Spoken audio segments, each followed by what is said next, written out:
Madam ये बताइएगा कि मैडम ईमान सदर समेत जहाँ पे एक दो और जगह पे पॉलिटिकल कंसल्टेशन चल रही है जिसमें आइंदा की जो सियासत है उस बारे में गौर किया जा रहा है, तो क्या इसमें जो इमरान खान के ऊपर केसेस हैं या उनको कोई एनआरओ देने के वाले से भी उस कंसल्टेशन का हिस्सा है? एनआरओ इस करप्शन और चोरी से हम वो नहीं है कि रोज़ कहते थे कि हम एनआरओ मांग रहे हैं, एनआरओ मांग रहे हैं, फैटफ पे इनके साथ टेबल पे बैठो तो एनआरओ मांग रहे हैं, मईशत पे इनको इकट्ठा करो। जब ये तबाही कर रहे थे हमने कहा हमें आती है ठीक करनी, हमसे मशवरा ले लो। शहबाज शरीफ साहब ने मिसाके मईशत की बात की तो उन्होंने कहा एनआरओ मांग रहे हैं, और कोई ऐसा मौका नहीं जाने देते थे कि जिस पे ये तासुर ना दिया जाए। तो इसलिए जिसने मुल्क का पैसा लूटा है उसको जवाब देना पड़ेगा। मैडम न्यूज़ वन से ये बताइएगा कि इमरान खान ने जब लॉन्ग मार्च खत्म किया तो उन्होंने असम्बली में तहलील करने का ऐलान किया और उसके बाद इस हवाले से उनके कई मशावरती सेशन हो चुके हैं। एक तो ये बताएं कि क्या हुकूमत ने अपना लाहेअमल तय कर दिया है कि अगर इमरान खान दोबारा असम्बलियाँ तहलील करते हैं या वो इस्तीफे दे देते हैं तो हुकूमत फौरी इलेक्शन की तरफ जाएगी या क्या लाहेअमल होगा? देखें बिसात साहब, उन्होंने तो 2 अप्रैल 2022 को नेशनल असम्बली से इस्तीफ़े दिए थे। किधर हैं वो इस्तीफ़े? अपने इस्तीफ़ों के खिलाफ कोर्ट में चले गए। जब स्पीकर ने इस्तीफ़े मंजूर करने के लिए कहा तो इस्तीफ़े दिए जिन लोगों ने वो कोर्ट में चले गए कि हमने इस्तीफ़े नहीं दिए। पहले नेशनल असम्बली का मामला पूरा कर लें। फिर मैं ये चैलेंज करती हूँ कि असम्बली तोड़ना तो आप सबको पता है कि इनके बस की बात नहीं है, ना वो तोड़ेंगे। लेकिन मैं ये चैलेंज करती हूँ कि सिर्फ़ पंजाब की, खैबर पख्तूनख्वा की, गिलगित बल्तिस्तान की और AJK के मेंबरान के इस्तीफ़े अवाम को दिखा दें। जो इमरान खान साहब को ये दें वो पूरे नंबर्ड इस्तीफ़े अवाम को दिखा दें। इनके कहने पे कोई इस्तीफ़ा देगा?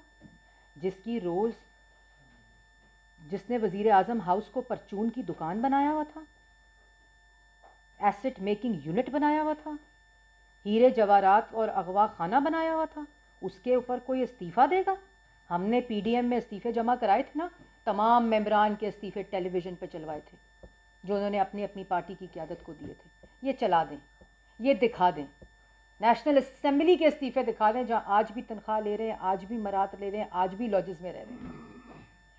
ये कैसी बातें करते हैं? लोग अपनी इज्जत से डरते हैं इमरान खान के सामने बात करने से।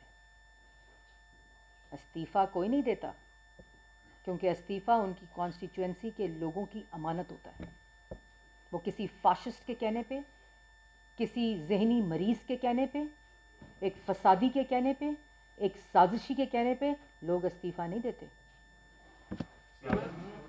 आप ये कह रही हैं कि 2023 इलेक्शन का साल है। मौलाना अब्दुल रहमान ये कह रहे हैं कि वक्त के जो हालात हैं उसमें इन असम्बलियों को 1 साल मज़ीद मिलना चाहिए। क्या ये सिर्फ उनका मुतालबा है या इस? देखिए, हर जमात है, हर जमात की एक सोच है, हर जमात उसका हम एहतराम करते हैं। हम इमरान खान नहीं है कि जो अपना ज़ाती पॉइंट ऑफ व्यू दे, अपना मौक़िफ़ दे, उसको गाली देना शुरू कर दो, उसको मारना शुरू कर दो। जैसे मैंने पहले कहा, इनसे सवाल करो तो गोलियां खाना शुरू कर देते हैं या गोलियां मारना शुरू कर देते हैं।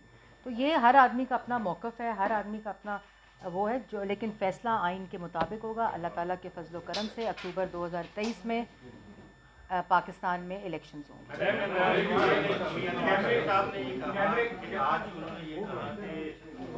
बहुत जल्द ये शख्स इलाकों के पीछे होगा, थोड़ा सा टाइम फ्रेम, लेकिन कब तक? 2023 से पहले? देखें, ये बात मैंने कैटेगोरिकली की है कि जिसने पाकिस्तान के ख़जाने से चोरी की है वो बचेगा नहीं। अगर हम बतौर वज़ीर आज़म 3 दफ़ा के, और ये आपको याद होगी बात, ये जो आपने बात शुरू की है कि पनामा के अंदर सुप्रीम कोर्ट को इन्वेस्टिगेशन और केस को स्टार्ट करने के लिए किसने ख़त लिखा था? नवाज़ शरीफ ने ख़त लिखा था। ये इमरान खान की तो वो एप्लीकेशन फ्रिवलस होकर टोकरी में चली गई थी। तो क्यों लिखा था नवाज़ शरीफ ने ये? क्या वो क्यों चाहते थे कि सुप्रीम कोर्ट इसका ट्रायल करे? क्यों? अगर उन्होंने चोरी की होती, अगर उन्होंने पैसे छुपाए होते तो कौन शख्स है जो कहेगा, सुप्रीम कोर्ट को कहेगा कि आप सुओ मोटो लें और ट्रायल शुरू करें? कोई भी नहीं कहेगा।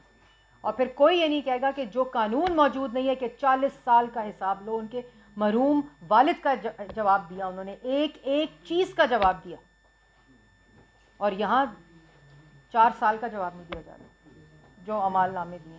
4 سال سے پیچھے چلے جائیں تو پھر تو اور ہی اسٹوری. میم, آزاد کشمیر کے وزیر اعظم اور وزیر اعظم شہباز شریف کے درمیان تلخ کلامی پر انڈین میڈیا اس وقت چیخ رہا ہے اور اس کو پروپیگیٹ کر رہا ہے. دیکھیں, پہلے تو کوئی تلخ کلامی نہیں تھی. شہباز شریف صاحب, میں نے بیان بھی دیا اس پہ, وہ تقریر کر رہے تھے منگلا ڈیم کی وہ تھی, اور اس کے اوپر جو پرائم منسٹر تھے انہوں نے کھڑے ہو کے کوئی بات کی تو شہباز شریف صاحب نے یہ کہا کہ اس پہ بعد میں بیٹھ کر بات کر لیتے ہیں, میں تقریر مکمل کر رہا ہوں, اور اس کے اوپر بات کر لیتے ہیں. یہ اسٹوری تھی, یہ بات تھی, اس کے اوپر پورا. اور ان کو بھی چاہیے تھا کہ ایک وزیر اعظم بات کر رہے ہیں, لیکن جو بھی ان کا موقف تھا, شہباز صاحب نے اس کو بڑے, وزیر اعظم شہباز شریف صاحب نے ان کو بڑے احترام سے, آپ کے پاس وہ ویڈیوز آپ کے چینلز پہ موجود ہیں, انہوں نے کہا کہ اس کو بعد میں بیٹھ کر بات کر لیتے ہیں. اور پھر انہوں نے شروع کیا, پھر شہباز شریف صاحب نے یہی بات کی.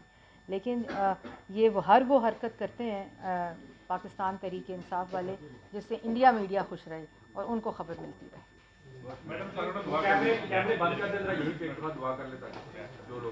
آزاد کشمیر کے وزیر اعظم اور وزیر اعظم شہباز شریف کے درمیان تلخ کلامی پر انڈین میڈیا اس وقت چیخ رہا ہے اور اس کو پروپیگیٹ کر رہا ہے. دیکھیں, پہلے تو کوئی تلخ کلامی نہیں تھی. شہباز شریف صاحب, میں نے بیان بھی دیا اس پہ, وہ تقریر کر رہے تھے منگلا ڈیم کی وہ تھی, اور اس کے اوپر جو پرائم منسٹر تھے انہوں نے کھڑے ہو کے کوئی بات کی تو شہباز شریف صاحب نے یہ کہا کہ اس پہ بعد میں بیٹھ کر بات کر لیتے ہیں, میں تقریر مکمل کر رہا ہوں, اور اس کے اوپر بات کر لیتے ہیں. یہ اسٹوری تھی, یہ بات تھی, اس کے اوپر پورا. اور ان کو بھی چاہیے تھا کہ ایک وزیر اعظم بات کر رہے ہیں, لیکن جو بھی ان کا موقف تھا, شہباز صاحب نے اس کو بڑے, وزیر اعظم شہباز شریف صاحب نے ان کو بڑے احترام سے, آپ کے پاس وہ ویڈیوز آپ کے چینلز پہ موجود ہیں, انہوں نے کہا کہ اس کو بعد میں بیٹھ کر بات کر لیتے ہیں. اور پھر انہوں نے شروع کیا, پھر شہباز شریف صاحب نے یہی بات کی. لیکن یہ وہ حرکت کرتے ہیں پاکستان تحریک انصاف والے جس سے انڈیا میڈیا خوش رہے اور ان کو خبر ملتی رہے. آج کا جو موضوع ہے وہ ایک اہم خبر ہے جس کے اوپر میں کچھ سیاق و سباق پیش کرتے ہوئے آپ کو وہ کہانی سناؤں گی جو جولائی 2019 میں شروع ہوئی, اور یہ اس بات کا تسلسل ہے جو 2018 میں ایک کھلنڈروں کا ٹولہ, ایک پروپیگنڈا گروہ اس ملک کے اوپر مسلط ہوا, اور انہوں نے تمام وہ وسائل جو ان کے پاس سرکاری وسائل ہوں, اس کرسی اقتدار کے وسائل ہوں, جس کرسی پر عمران خان صاحب آ کر مسلط ہوئے,